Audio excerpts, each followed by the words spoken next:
प्रामाणिक समाधान। गुरुवर नमोस्तु। कुछ कट्टर लोग अपनी अवधारणा को नहीं बदलते हैं और कुछ सरल स्वभावी किसी के कहने पर अपनी अवधारणा बदल लेते हैं। तो ऐसे स्वभाव के पीछे क्या कोई कर्म है? देखिए, सबसे पहले तो मैं आपसे कहूँगा कि कट्टरता या ज़्यादा फ्लेक्सिबिलिटी दोनों ठीक नहीं। हमें कुछ जगह कट्टरता की जगह दृढ़ता रखनी चाहिए। समझ गए? दृढ़ता अनुकरणीय है, कट्टरता नहीं। अपनी बात में दृढ़ रहना एक विशेष प्रतिभा है जो अपने उसूलों पर दृढ़ रहते हैं। लेकिन दृढ़ व्यक्ति के अंदर विनम्रता भी होती है। हम फ्लेक्सिबल हों, लेकिन ऐसे फ्लेक्सिबल ना बने कि गंगा गए गंगादास, जमुना गए जमुनादास। वो बिना पेंदी के लोटा होते हैं, उनका कोई हाल नहीं होता। तो उनके जैसा व्यवहार कहीं नहीं होना चाहिए, उनसे हमें बच के रहना चाहिए। तो जीवन व्यवहार कैसा होना चाहिए जिसमें कट्टरता, दृढ़ता भी हो और लोच भी हो। उसके लिए मैं आपसे कहूँगा किस स्तर पर दृढ़ता, जिसे आपने अपने शब्दों में कहा कट्टरता हो, वो कैसी हो और आपस में समायोजन कैसे करें, हम विनम्रता अपने जीवन में कैसे लाएं। आपने पेड़ को देखा, पेड़ की शाखा प्रशाखाएं झुकते रहती है। कभी कभी तो ऐसा लगता है धरती को चूम लेगी, लेकिन उसका तना हमेशा तना रहता है, इसलिए नाम ही है उसका तना। तना अगर झुक जाए तो पेड़ उखड़ जाएगा। तो मैं सबसे कहना चाहूंगा, अपने उसूलों के तने को तना रखो, तान के रखो, तने रहने दो। उसूलों के तने को तने रहने दो और व्यवहार में अपनी शाखा प्रशाखाओं को जितना झुका सको झुका लो। बस इतना ध्यान रखो, तना नहीं झुकना चाहिए। आपने पूछा है ये किस कर्म का परिणाम है। ये देखा जाए तो ये हमारे व्यक्तित्व का एक अंग है। इसमें ज्ञानावर्णी कर्म और मोहनी कर्म दोनों को समायोजित करना चाहिए। गुरुवर नमोस्तु। खाने में नमक को स्वादानुसार और आदमी में अकड़ उसकी औकात के अनुसार होनी चाहिए। तो आदमी अपनी अकड़ को कैसे कम करे? भोजन का जायका न बिगड़े, इसके लिए मनुष्य सावधान है, पर जिंदगी का जायका बना रहे इसके लिए सावधान नहीं। जिस दिन मनुष्य इस संदर्भ में सावधान हो जाएगा तो उसके अंदर ये विवेक जाग जाएगा कि मुझे अपनी कुवत, अपनी रुतबे को कहाँ तक प्रकट करना है, मुझे अपनी अकड़ को कितना मेंटेन करना है। जहाँ जायका बिगड़ने लगे, हमारे संबंध खराब होने लगे, वहाँ हमें सावधान होने की ज़रूरत है। और मुश्किल ये है, जिसका जायका हमें लेना चाहिए, जिसका स्वाद हमें लेना चाहिए, उसकी तरफ हमारा बिल्कुल ध्यान नहीं है। नतीजा सारी ज़िंदगी बेस्वाद हो रही है, लोगों का जीवन नीरस हो रहा है, लोग उलझ रहे हैं। इसलिए जीवन का स्वाद लीजिए, जीवन का रस लीजिए, जीवन के सार को पहचानिए।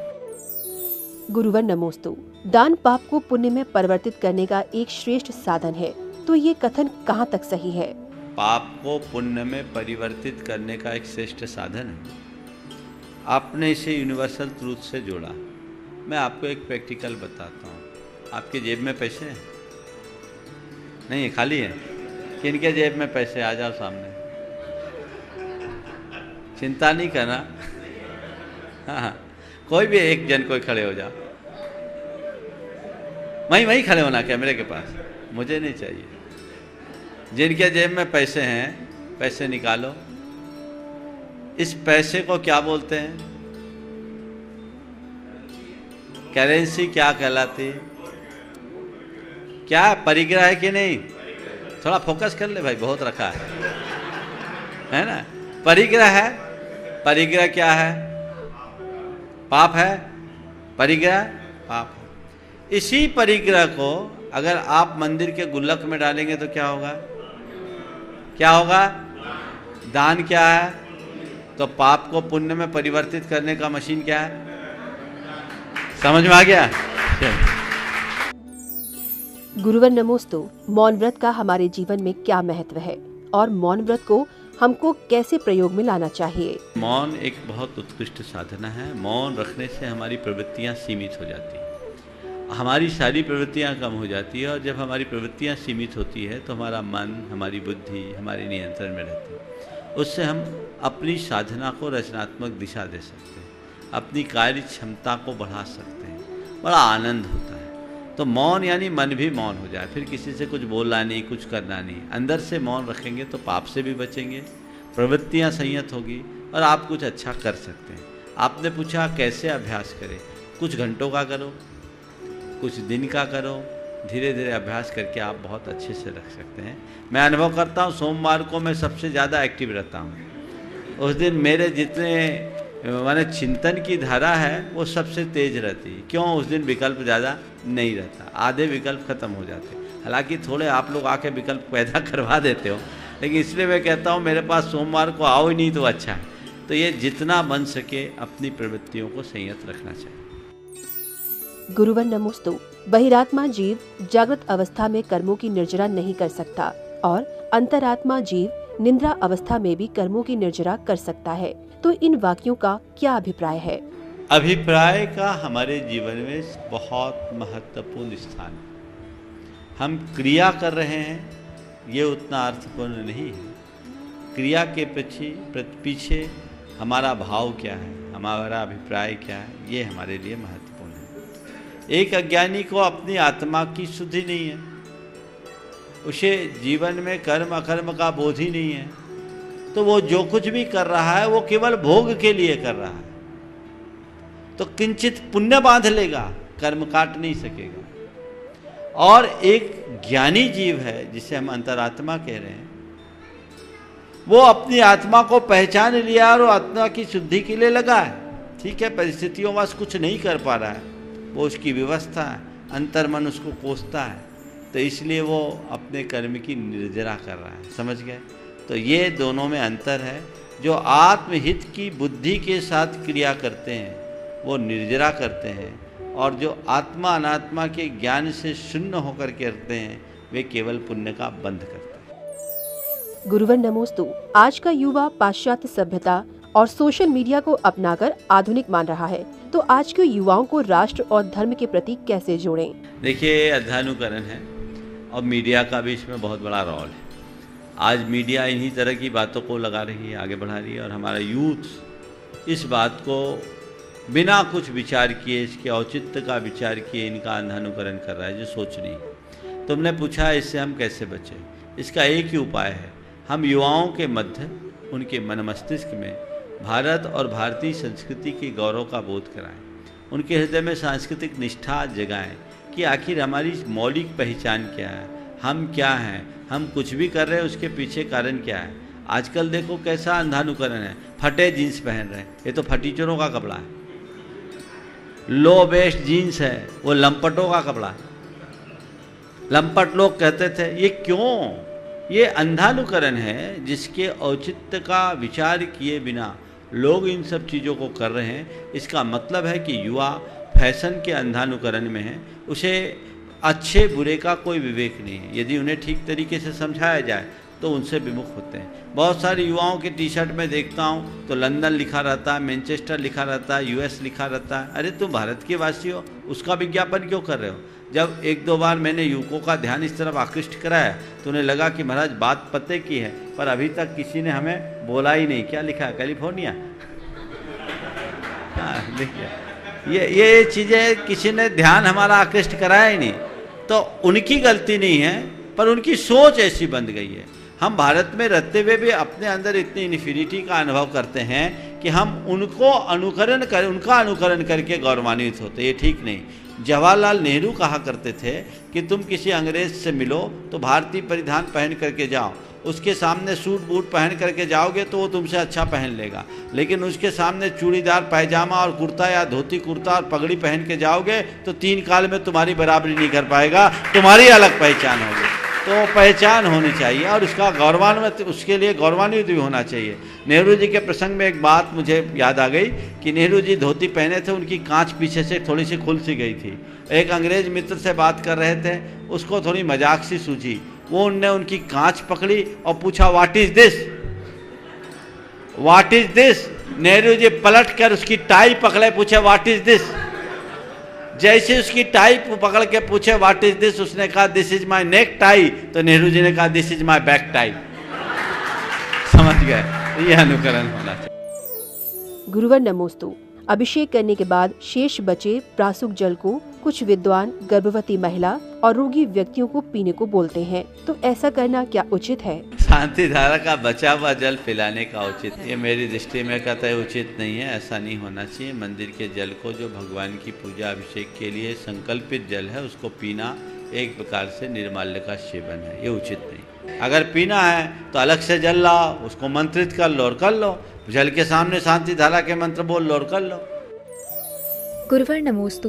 पूर्वजों द्वारा बनाए गए मंदिरों पर उनके परिवार वाले निजी रूप में पूजन आदि करते हैं और समाज के श्रावकों को पूजन नहीं करने देते हैं। तो ऐसी परिस्थिति में समाज को क्या निर्णय करना चाहिए? बनाने में तुम्हारे पुरखे निमित्त बने होंगे, उनने बनाया, तुम तो उसके केवल केयर टेकर रहे, रख रखाव रहे, मालिक क्यों मान रहे अपने? ये भगवान का मंदिर है, भगवान के मंदिर में भक्तों का अधिकार है और किसी का अधिकार नहीं। अधिकार नहीं, वो तो एक समर्पण है। मंदिर का रख रखाव अच्छे से हो, इसलिए ट्रस्ट आदि की व्यवस्था होती है। लेकिन उसमें अगर आपने अपनी मालिकियत का भाव रखा तो ये महान पाप का कर्म है और इससे बहुत ही नुकसान होता है। हमें अपने आप को दुर्गति से बचाना है। लोगों को समझा बुझा करके, जो लोग पूजा अर्चा कर रहे हैं, जो रख रखाव कर रहे हैं, उनके जिम्मे हम कुछ प्रबंध दे दें ताकि मंदिर की सुव्यवस्था भी बनी रहे और काम भी चलता रहे। गुरुवर नमोस्तु। जो भगवान को गुण द्रव्य पर्याय से जानता है तो वह आत्मा से कैसे जानता है? देखिए, द्रव्य गुण पर्याय को जाना, हम में और भगवान में क्या अंतर है? हमने भगवान को, भगवान के स्वरूप को जान लिया, वही तो हम हैं। जिसने भगवान को जाना उसने अपने आप को जान लिया। दर्पण में हमने अपना प्रतिबिंब देखा तो खुद को जाना कि नहीं जाना? तो बस जिसने भगवान को जान लिया उसने खुद को जान लिया। गुरुवर नमोस्तु। जब हम स्कूल और कॉलेज में प्रवेश के लिए जाते हैं तब हमें प्रवेश परीक्षा देनी होती है। तो राजनीति में नेताओं को बिना परीक्षा दिए देश चलाने का मौका क्यों दिया जाता है? ये तो कभी नेताओं से प्रश्न करने का मौका मिले तो पूछो। ये बड़ी मुश्किल है। हर चीज़ के लिए व्यक्ति के क्वालिफिकेशन की बात आती, पर देश चलाने के लिए कोई क्वालिफिकेशन की ज़रूरत नहीं है। लोकतंत्र की एक प्रकार की कमजोरी है। हालांकि कोई डिग्री उनके क्वालिफिकेशन का अधिकार आधार नहीं हो तो चलेगा, पर अनुभव तो होना ही चाहिए। और बिना अनुभव के ऐसे लोगों के हाथ में देश की बागडोर सौंपना देश के भविष्य के साथ एक बहुत बड़ा खिलवाड़। गुरुवर नमोस्तु। इम्पॉसिबल शब्द में ही आई एम पॉसिबल शब्द छिपा हुआ है, पर हम इसे पहचान नहीं पाते हैं। तो इम्पॉसिबल को आई एम पॉसिबल में कैसे बदलें? बहुत अच्छा, आई एम पॉसिबल उसमें लिखा है। इम्पॉसिबल में अगर हम थोड़ा सा दोनों में परिवर्तन कर दें तो सब कुछ समझ में आ जाएगा। ये बात सही है कि असंभव भी संभव बन सकता है यदि हमारी वैसी दृष्टि हो, और वो दृष्टि हमें जगाना चाहिए। मनुष्य को कोई भी कार्य असंभव मान करके उससे दूर नहीं भागना चाहिए, अपितु कितना भी असंभव कार्य दिखे उसे एक चुनौती की तरह स्वीकार करके उसे पूरा करने की कोशिश करनी चाहिए। जो हमें आज असंभव दिखता है हो सकता है कल संभव बन जाए। वो कर सकता है जिसके अंदर आत्मविश्वास प्रगाढ़ है। जो आत्मविश्वास से लवरेज होता है उसके लिए कोई भी चीज़ असंभव नहीं। गुरुवर नमोस्तु। सम्यक ज्ञान की क्रिया को मोक्ष मार्ग का बीज बताया है, तो वह क्रिया किस प्रकार से करनी चाहिए? देखिए, मोक्ष रूपी पेड़ का बीज क्या है? तो उनने कहा सम्यक ज्ञान, यानी आत्मा अनात्मा का ज्ञान, और उसको किससे जोड़ दिया? क्रिया से सहित, यानी आचरण सहित। हालांकि आचार्य समंतभद्र महाराज ने सम्यक दर्शन को बीज कहा है और विद्या को उसकी फल के साथ जुड़ा है और छाया उसकी चारित्र से जुड़ा हुआ है। तो विद्या वृत्तस्य संभूति स्थिति वृद्धि फलोदया न संत सती सम्यक पे बीजा भावे तरोरिव। जैसे बीज के अभाव में वृक्ष नहीं होता, इसी तरह विद्या की उत्पत्ति, उनकी स्थिरता और उनका फलना फूलना यानी चरित्र में आना, ये सब तब तक संभव नहीं होता जब तक हमारे अंदर सम्यक दर्शन नहीं है। यहाँ उन्होंने ज्ञान और सम्यक को एक अर्थ में ले लिया है, इसलिए सम्यक ज्ञानम क्रिया सहितम। गुरुवर नमोस्तु। आजकल युवा और वृत्तियों को हार्ट अटैक जैसे रोग आकस्मिक हो जाते हैं, तो ऐसी स्थिति में कौन सी तैयारी करके रखें? ये बात तो सत्य है कि किसका कब अंत आ जाए कुछ कहा नहीं जाता। आप ये सवाल कर रहे हैं, मैं उत्तर दे रहा हूँ, पूरा कर पाऊँ इसकी गारंटी नहीं, और सामने वाला पूरा पूछ पाए ये भी गारंटी नहीं। ये कभी भी किसी के साथ भी कुछ भी हो सकता है। आजकल कार्डिक अरेस्ट के केस बहुत हो रहे हैं। एक साथ हार्ट फेल हो जाता है। अभी जैसा पुष्पदंत महाराज के साथ हुआ, उनके बारे में मुझे जानकारी मिली कि वो चढ़ रहे थे पहाड़ पर, बहुत अच्छे से चढ़ रहे थे। अचानक वो एक पल के लिए बैठे और लेट गए और गए। वहाँ जैसे बत्ती बुझती है वैसा काम हो गया। ऐसी कई घटनाएं आई हैं। इसके लिए क्या करें? इसका एक ही तरीका है, हर पल अपने आप को जागरूक रखें और कोई भी क्रिया कर रहे हो उस क्रिया की संपन्नता के तुरंत बाद आगे के लिए प्रत्याख्यान ले लें। हम त्याग में जाएंगे, राग में नहीं जाएंगे।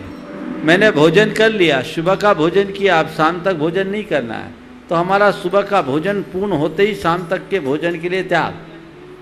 भोजन हमने शुरू करने के पहले प्रत्याख्यान का निष्ठापन किया और जैसे भोजन हुआ फिर तुरंत त्याग। और न केवल भोजन आदि का त्याग, अपितु अन्य कषायों का भी शमन करना चाहिए। अपने अंतरात्मा को जगा रखकर रखना चाहिए। हालांकि आप ये कह सकते हैं कि ये कितना प्रैक्टिकल है, जितना संभव उतना तो करो। जो क्रिया जितनी देर के लिए कर रहे हो उसमें उतनी देर ही रमो, उससे हटते ही अपनी तरफ आ जाओ। तो अगर ऐसी स्थिति में कुछ हुआ तो हम अपना उद्धार कर लेंगे। प्राय लोगों को समय मिल जाता है पर कुछ लोगों को समय नहीं मिल पाता। हम ऐसी भावना भाएं कि हमें अंत तक समय मिले और वो तभी संभव होगा जब हम अभी के समय का सही उपयोग करें।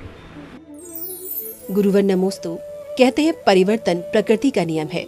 समय के अनुसार वायु के बहाव के साथ वृक्ष भी अपना रूप बदल लेता है।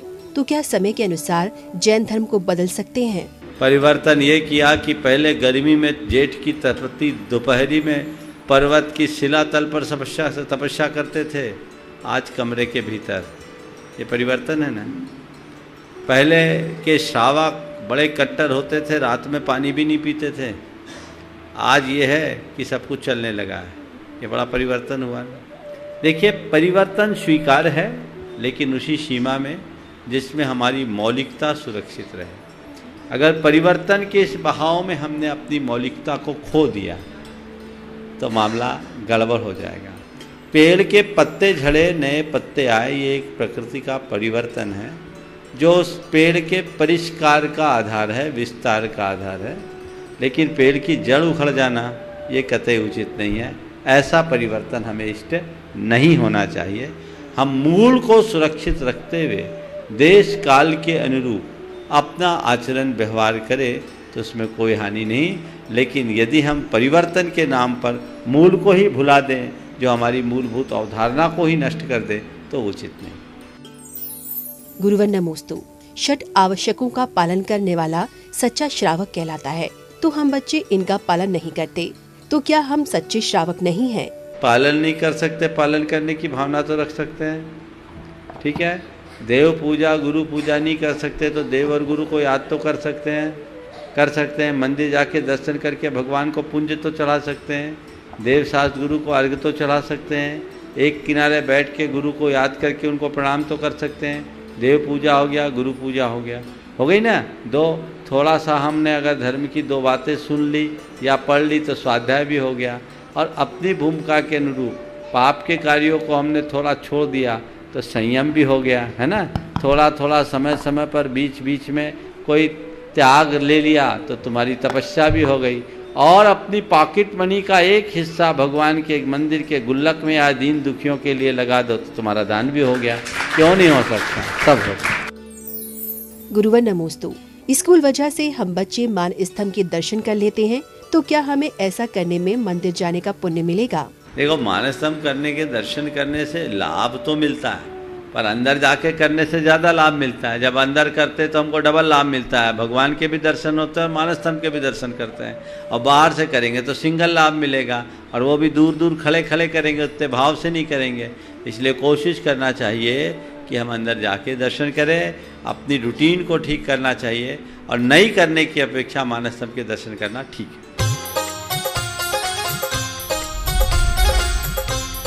प्रमाणिक समाधान।